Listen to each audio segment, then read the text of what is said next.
Hello friends, welcome to steno warrior. SSC stenographer group C और D exam में appear होने वाले aspirants के लिए स्पेशल डिक्टेशन सीरीज़ यहाँ पे उपलब्ध कराई जा रही है, जिसमें विशिष्ट डिक्टेशन किताब जो कि डॉक्टर जीडी बिष्ट सर ने लिखी है, उसी से डिक्टेशन उपलब्ध करा रहा हूँ।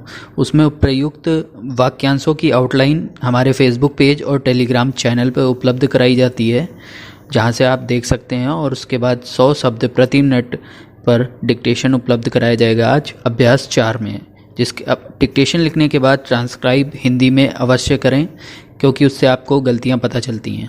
ठीक है, और डिक्टेशन 5 सेकंड के बाद शुरू होगी।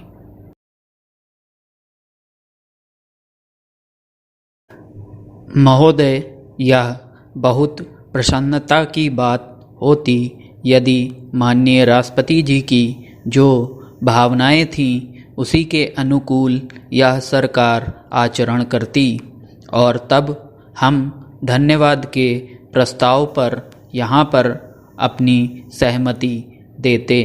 हमारे राष्ट्रपति जी विवाद के विषय नहीं, हम उनका सम्मान करते हैं, लेकिन सामान्यतः प्रजातंत्र में यह कसौटी है कि जो कुछ राष्ट्रपति जी कहते हैं वह राजतंत्र की एक सामान्य नीति है, जो कि अगले वर्षों में बरती जाएगी। इसलिए उसका विवाद के लिए आना और इस पर विवाद में पड़ना एक आवश्यक अंग है। आज धन्यवाद का प्रस्ताव प्रस्तुत करने के लिए जब हमारे मित्र पार्थ सारथी जी खड़े हुए तो ऐसा लगता था कि अच्छे वक्ता, योग्य वक्ता होते हुए भी उनके पास बोलने के लिए कोई विशेष पदार्थ नहीं था। उनके पास बोलने के लिए कोई मसाला नहीं था, और इसलिए वह दबी आवाज़ में बोल रहे थे। हमारे कांग्रेसी मित्रों को याद होगा कि एक बार सुभाष चंद्र जी और गांधी जी में टक्कर हुई, विचारधारा में टक्कर हुई।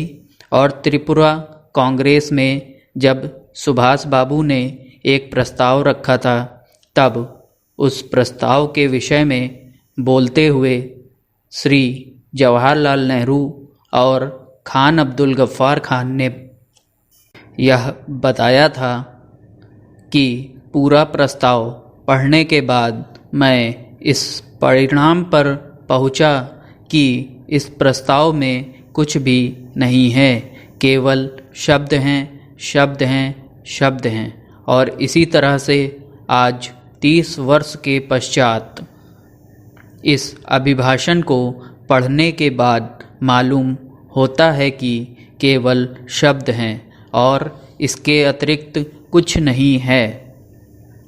बहुत से मित्रों ने प्रांतों की बात की और बहुत से मित्रों ने शांति के मसीहा बनकर संसार को सीख दी और शुभकामनाएं दी। ना तो हम शांति के मसीहा हैं और ना हम प्रांतीयतावादी हैं। जो हमारे देश में घटनाएं घट रही हैं, उन घटनाओं के सामने हम कितनी प्रगति कर रहे हैं, इस पर हम विचार करते हैं। यह बात सही है कि हम यह कल्पना नहीं कर सकते हैं कि चाहे कोई भी राज्य कितना भी अच्छा क्यों ना हो, उसमें कुछ खराबी न हो।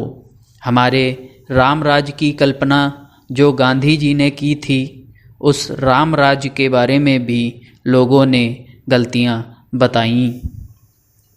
इस राम राज्य में भी हम यह कहें कि गलतियां हैं तो हम समझ सकते हैं कि हमारे मित्र हमें क्षमा करेंगे। और अगर हम यह कहें कि गांधी जी के राम राज्य की कल्पना को साकार करने के लिए यह जो देश आगे बढ़ा, उससे हमको सीख मिल रही है। हमारे देश में 2 सामान्य बातें हैं। एक तो देश को आंतरिक स्थिति से, और दूसरी देश की जो बाह्य स्थिति है उससे हम दोनों दिशाओं में बुरी तरह से असफल हुए हैं।